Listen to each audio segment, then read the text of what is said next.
Weight loss plateaus whenever you've been losing weight, doing good, and then your scale looks at you dead in the face and says, all right, we're done here, big dog. So today, let's dive in and talk about weight loss plateaus. You finally take the leap and you start a weight loss journey. Maybe it's medically managed, maybe it's not. Either way, you got the motivation, you're doing good for a couple weeks, you're feeling good, hunger's better controlled, routines are falling into place, the scale's moving, you got the ball rolling, you're motivated. 6 to 8 weeks come around, progress is still happening, it's just slower. And then week 12 comes and the scale has apparently entered witness protection. You're down some weight, but not near your goal. You feel like you're being consistent, you're doing the work. So what's going on? What do we look at? What do we need to do from here? Let's look at two things to start, inputs and outputs. Inputs are what's coming in. So your nutrition, calories, protein, fiber, snacks, alcohol, dipping sauces, licks, tastes, and bites. The I barely ate today meal, somehow that meal still has 1,200 calories hiding in it. And then outputs, we're gonna be looking at movement, exercises, resistance training, walking steps, general activity, fidgeting, moving, how busy are you during your normal day. Let's talk about the part that nobody really likes to hear. The plateaus aren't typically mysterious. The plateaus are still just math, habits, and your body adapting. If you lost 20 pounds, your body now requires fewer calories to maintain itself. You're no longer carrying around that 20-pound weight vest all day. So your resting metabolic rate is going to be lower, your daily calorie burn will be lower, even your workouts are going to burn a little less calories because there's just simply less of you to move. That doesn't mean your metabolism has broken, that you've entered starvation mode, anything like that. It just means your body updated the software and forgot to tell you. That calorie target that worked at the beginning may no longer work 12 weeks later. So my first question typically is, what is your calorie goal? And if the answer is, I don't know, I'm just eating less because let's say the medication makes me less hungry, then we need to track for a little bit. It's not forever, and I know it sucks, and you don't have to become a MyFitnessPal accountant for the rest of your life, but if fat loss has stalled and we don't know the inputs, we're just guessing. And guessing is how people end up saying, I barely eat, while their ranch dressing is applying for its own social security number in terms of calorie consumptions. So let's go back to looking at the inputs. Are the calories higher than what we think? Did your protein drop? Did your fiber intake drop? Did we start replacing actual meals with little snacks that are basically toddler charcuterie boards? Did the grilled nuggets become grilled nuggets plus fries plus Chick-fil-A sauce? Because listen, I love Chick-fil-A sauce and I'm not here to disrespect the Lord's condiment, the Lord's chicken, but those little things are going to add up. That little packet of Chick-fil-A sauce, 150 calories at least. So it's not air and we have to count it. And it's pretty insignificant, and it kind of sucks. Like, I could down 3 of those bad boys with 8 nuggets, and so it sucks that it is so calorie dense, but that is exactly what we're looking at to see what's holding you back. If you're having 2 of them a day, that's 300 extra calories. Times a week is almost a pound of fat loss through just Chick-fil-A sauce. I mean, that's kind of exaggerated, but that's just kind of hyper-focusing on that one thing. The other thing we're going to kind of discuss and look at is weekends. Maybe Monday through Thursday, you have a good routine, everything's locked in, protein's good, calories are controlled, you're walking, the routine's great. Then Friday through Sunday turns into traveling youth sports buffet of gas station snacks, restaurant meals, alcohol, and then we'll get back on track on Monday. And now you're not in a total weekly deficit of calories anymore. You don't lose weight based on how inspirational your Tuesday was. You lose weight based on the average of the entire week. And another thing I want to hit about calorie tracking, I mean, I personally have really gotten back into it. I tell people to track all the time. And I wasn't doing it for the longest time. I was just really going off of vibes. But it is just so powerful in terms of getting you the data. And tracking itself is going to change your output just from tracking. There's times where I will not eat something because I don't want to figure out the calories, or that I now know that's going to add 300 to 400 extra calories. And I'm like, I just don't really need that. So it can change behavior independent of anything else. It's time consuming. It sucks to figure it out in the beginning. Once you're in it, it doesn't add hardly anything to your day. Another thing, then you can start really checking now your other interventions in terms of peptides, NAD, or your different training regimens, you can see based off your maintenance calories and if you're losing, if things are making a difference. Did you start testosterone and you're still at maintenance calories, but now you're losing fat still? That's pretty awesome, and that's cool to know if we're tracking. And so it can give us a lot of insight to other things, but I really like the data to help us guide from that. And it is hard to want to get somebody to buy in tracking, but there's apps now. It makes it much easier. You can take pictures of your meals and then AI just estimates. I mean, it's not perfect, but it is a lot easier to just take a picture and it tell you your calories than trying to go through all the ingredients and put them all in. The next thing, let's look at output. Did your 10-minute walk after your meals disappear because you got busy and kind of fell out of that? Did your evening walk turn into basically couch paralysis?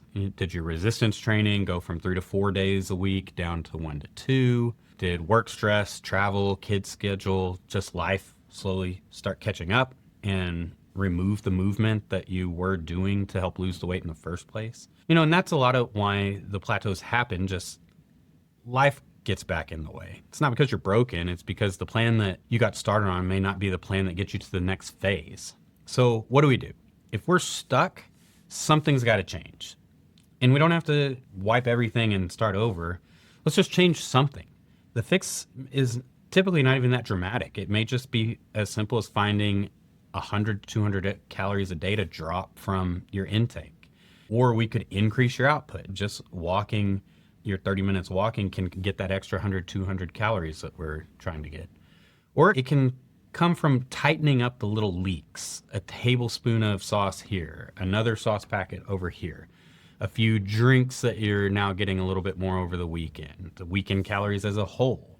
Your protein target slowly vanished and the walking routine that died peacefully in its sleep. Now with the medically managed weight loss, one option is just to simply increase the medication dose, and that works. A higher dose is going to improve appetite control and can just somewhat naturally drop intake by 100, 200 calories without really thinking that you're decreasing your intake at all. You just are naturally less hungry. Maybe it's cravings that we're getting your extra calorie intake and we increase your dose of med or add another med, and now these cravings, you don't even notice them over the evenings anymore. And now the weight loss restarts. Same with alcohol. It may just really decrease alcohol cravings or the late night snacking. But increasing the dose is not always my favorite first move because it's still not managing the journey. We're just guessing with the prescription pad. It is a viable option, but sometimes the higher dose can actually make things worse. We've had patients where they just keep increasing the dose, and now they can't tolerate real meals. They're too full for their protein, too full for their vegetables, too full for actual nutrition. But they still have room for crackers, chips, cereal, sweets, and little high-carb snack food. This is the classic person that says, I don't eat that much, but I just can't lose weight. And they're right. They don't eat much volume of food, but the quality, the protein, the fiber, and the total calorie picture are all still off. Every one of those can be improved upon in a lot of these people that we discuss with. They'll tell me, I drink a soda and I have a bag of chips for lunch, and then I may have a chicken salad for supper, but the chicken salad is a little sprinkle of chicken bathed in ranch with some nuts, some croutons, and the little chicken salad is 1,500 calories, and then their soda and a bag of chips was 600 calories for lunch. Now they're over 2,000 calories with basically no food, but also no nutrition at the same time. But with these people who are just snacking a lot of times and not getting the real meals full of substance, we actually lower their dose so that they can focus on protein. We can titrate to protein intake because now they can get in the real meals again. Protein goes up, fiber goes up, micronutrients go up. If they're training, exercising, that feels better. They're not so depleted. They're more adequately fueled. Their energy improves, and hunger often stays controlled, sometimes even better because these actual meals are more filling than just snack calories.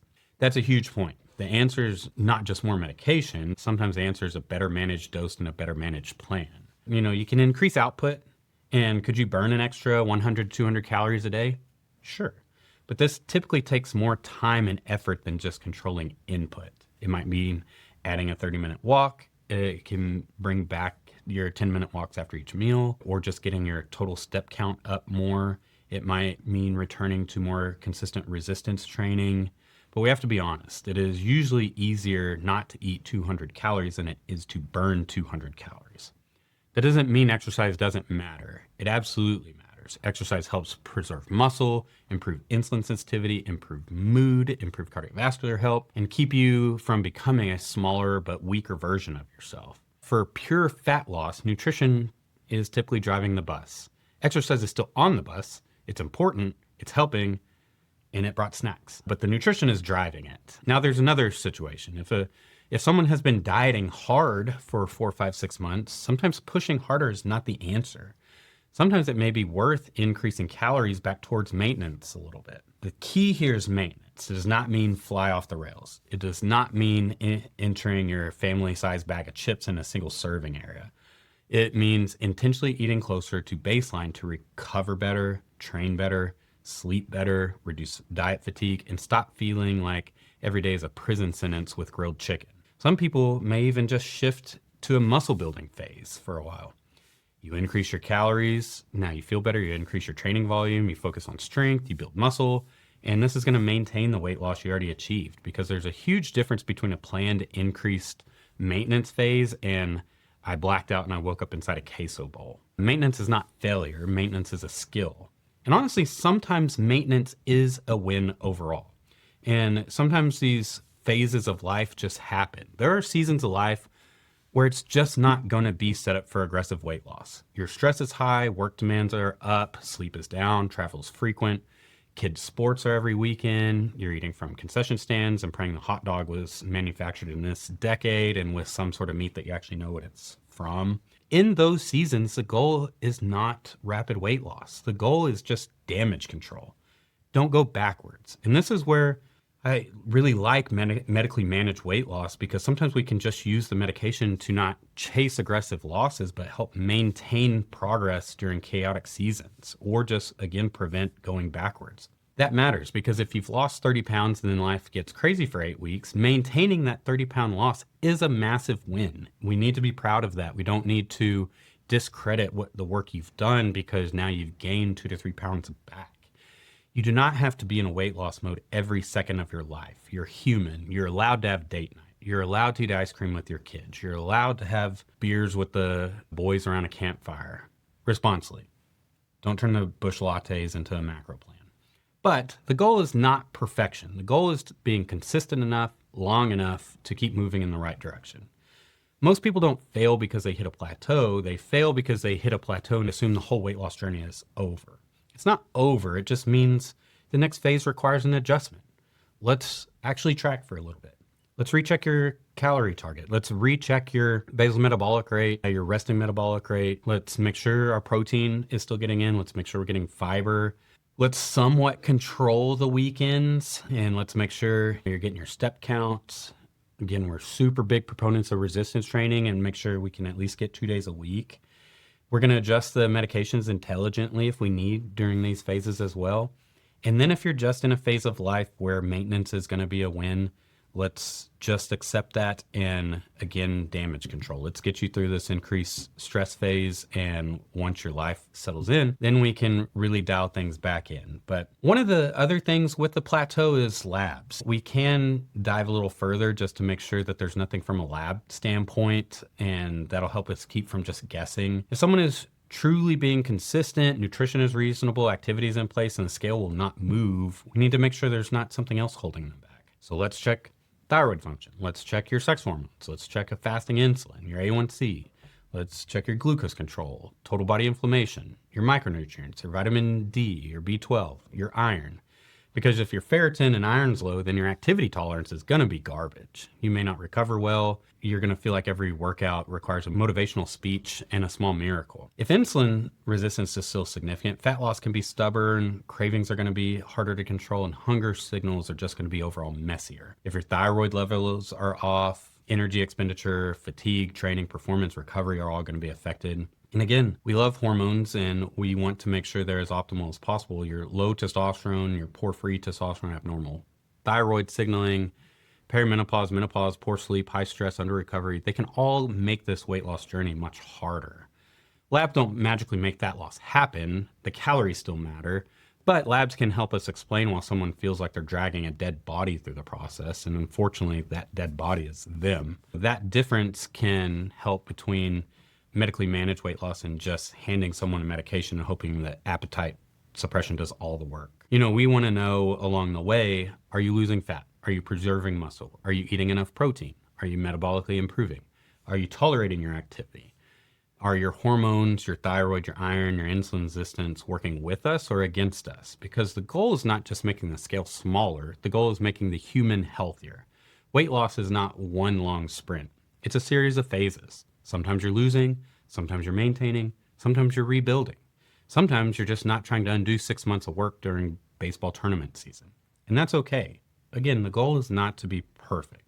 The goal is to just keep showing up, keep adjusting, stop letting the scale convince you that you're failing whenever you may just need a new plan or just some adjustments. Remember, you can't out-inject margaritas, queso, and 2,000 steps a day. Don't kill the messenger. I don't make the rules, but we still just have to be somewhat in control ourselves. And so if you're interested in anything that we offer in terms of metabolic health, weight loss, weight management, anything that we do along the way, we have telemedicine patients across Texas, Colorado, Florida. Feel free to shoot us a message, visit liveoaktestosterone.com, and we'd be happy to help develop a plan that you can adhere to as well.